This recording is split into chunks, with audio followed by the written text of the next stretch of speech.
संवाद के तहत उद्देश्य क्या रखा हुआ है? हमारे शीर्ष नेताओं ने उद्देश्य रखा हुआ है कि अगर कल को कांग्रेस को आप सरकार में लाते हैं तो आप कांग्रेस से चाहते क्या? अभी तक क्या होता था कि पार्टियां अपनी ओर से चीजें जो है बना के आपके ऊपर, भाई हम ये करने जा रहे हैं, आपको पसंद आवे तो हमें चुन लो। यही ना होता था मैनिफेस्टो में। लेकिन मैनिफेस्टो जो बनेगा वो बनेगा। मैनिफेस्टो को बनने का आधार क्या है? सवर्णिटी। सवरण में क्या है? संप्रभुता में यहाँ के नागरिक। तो नागरिक बतावे कि हमें क्या चाहिए और आप जो बताएं उसके अनुसार हमारा मैनिफेस्टो बने, ताकि कल को जब सरकार में आप आ जाएं और हमारा काम न करें तो हमें ये पूरा अधिकार है, तुम कानून पकड़। अगर आपने अपनी मांग नहीं रखी है तो वो अपनी मर्जी से जो कुछ भी कर ले और आप उसको पकड़ेंगे क्या? लेकिन यहाँ पे आप पकड़ सकते, वो पकड़ने का जरिया आप अपनी मांगों से करते हैं। जैसे हम लोगों ने भी 4-5 गांव में बैठक किया तो लोगों ने बातचीत हुई तो लोगों ने प्रस्ताव पारित किया। पहला प्रस्ताव था हमारे साथ समता मूलक व्यवहार हो, गरिमामय व्यवहार। ये 70 साल बीतने में क्या हमारे साथ गरिमामय व्यवहार होता है? अभी तक नहीं है। बस थोड़ा सा शक्ति ये है कि हमारी बस्ती में मुख्य गांव से थोड़ा बाहर है तो जल्दी कोई घुसता नहीं है, लेकिन प्लान बना के कभी न कभी मतलब कि एक धमकाने वाला काम तो जारी बदस्तूर रहता है। बाबा साहब ने क्या संग्राम किया, उनका संघर्ष क्या था? जब लोगों ने पूछा कि बाबा साहब हमको राजनीति में आना चाहिए, हमको ये मिलना चाहिए, वो मिलना चाहिए, तो उन्होंने एक ही बार में डपट दिया। उन्होंने कहा हमारा संघर्ष सम्मान के लिए है। जो हमारा मानवशील सम्मान होना चाहिए वो खत्म हो गया है, वो व्यवहार हमारे साथ होना चाहिए। इसीलिए संविधान में लिखा है व्यक्ति की गरिमा और राष्ट्र की एकता अखंडता को सुनिश्चित करने वाली बंधुता को बढ़ाना। वो तो पूरा एक मतलब रणनीति हो गया।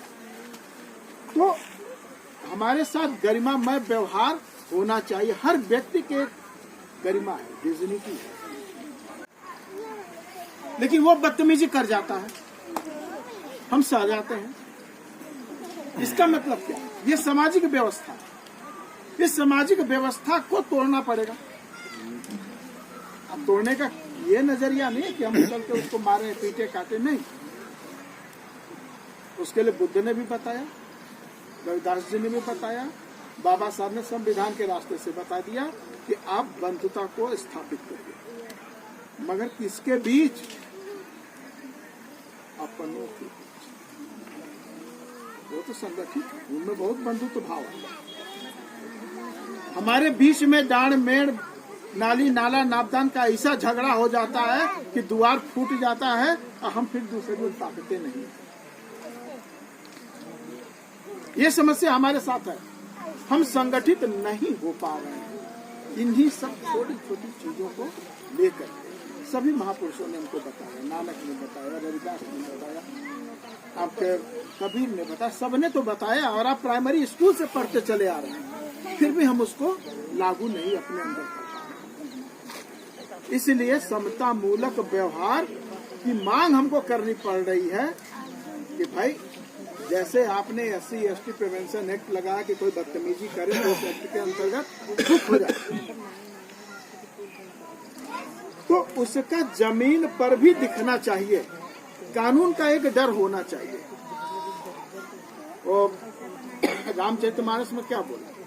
विनय न मानत जलधि जन, गयो 3 दिन बीत, बोले राम सकोप तब, भय बिन होए न प्रीत। तो भय के बिना भी प्रीत, नहीं होती है। वो भय कहाँ से उत्पन्न होगा? आपके संगठित रहने से। तो हमने दोनों चीज बता दी। आपको क्या करना है और आपकी मांग करनी चाहिए। लोगों ने निःशुल्क शिक्षा की मांग रखी, निःशुल्क स्वास्थ्य सेवा की मांग रखी, रोजगार की मांग रखी, रोजगार का सृजन किया जाए, निजीकरण को बंद किया जाए। भाई आज शिक्षा भी निजीकरण के रास्ते पर है, स्वास्थ्य भी निजीकरण के रास्ते पर है, कल कारखाने निजीकरण के रास्ते पे हैं। ये सब कैसे हो गया?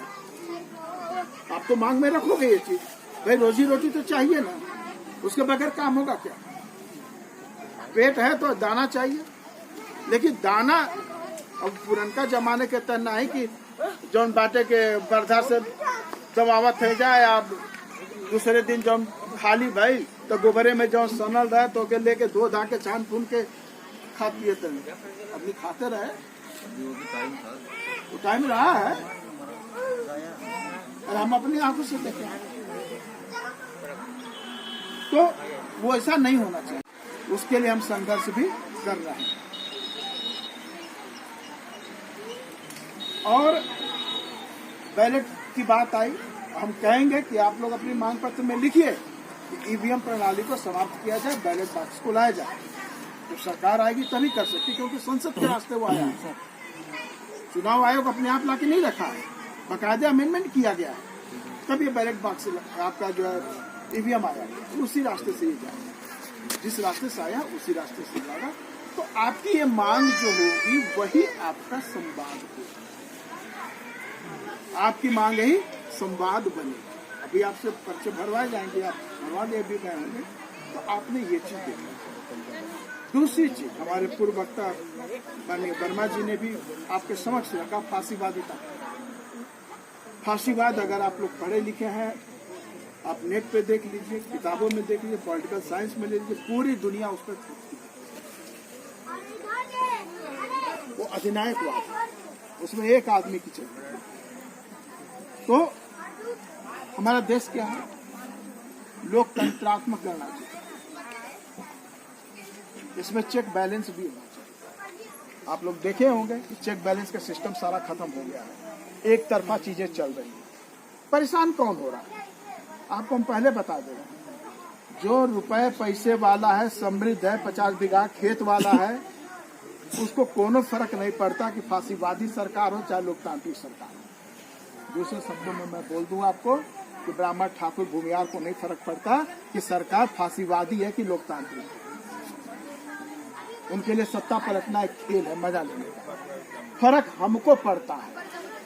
ये जो संविधान बना है ना, हम जैसे काले कलूटों के लिए बना है, यहाँ के मूलवासियों के लिए बना है, क्योंकि इनके पास अधिकार नहीं था और वो संविधान इनको अधिकार देता है।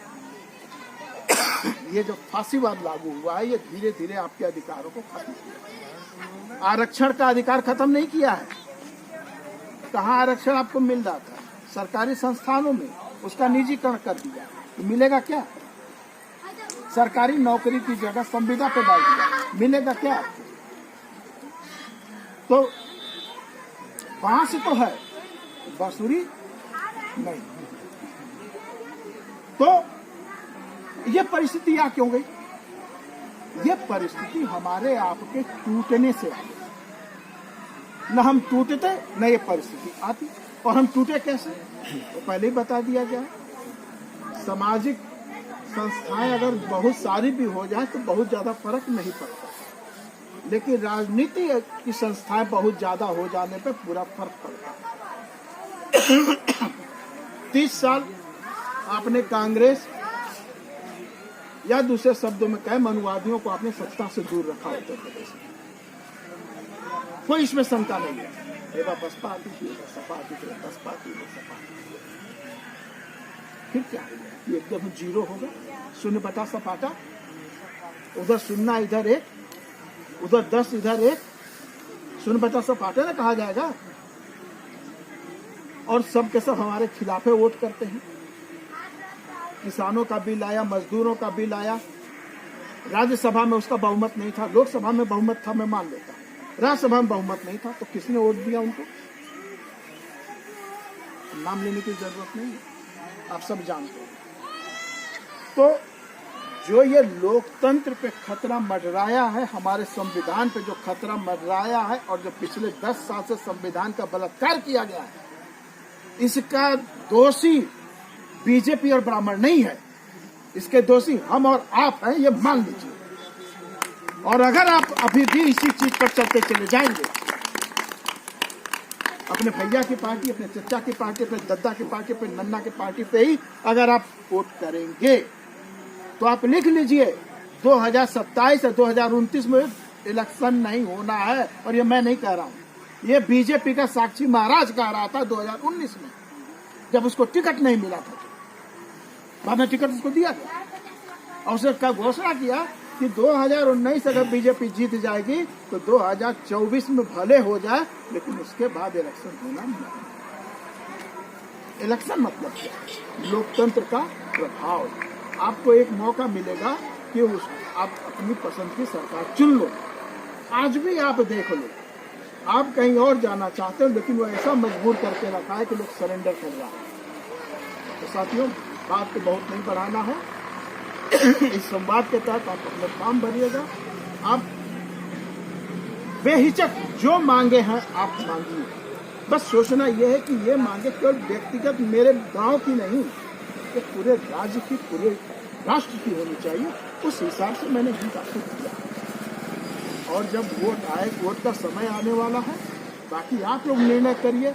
हम लोग कह सकते हैं, समझा सकते हैं, करना आपका काम है। इसी के साथ मैं अपनी वाणी को विराम दूंगा। आपने मेरी बातों को ध्यान से सुना।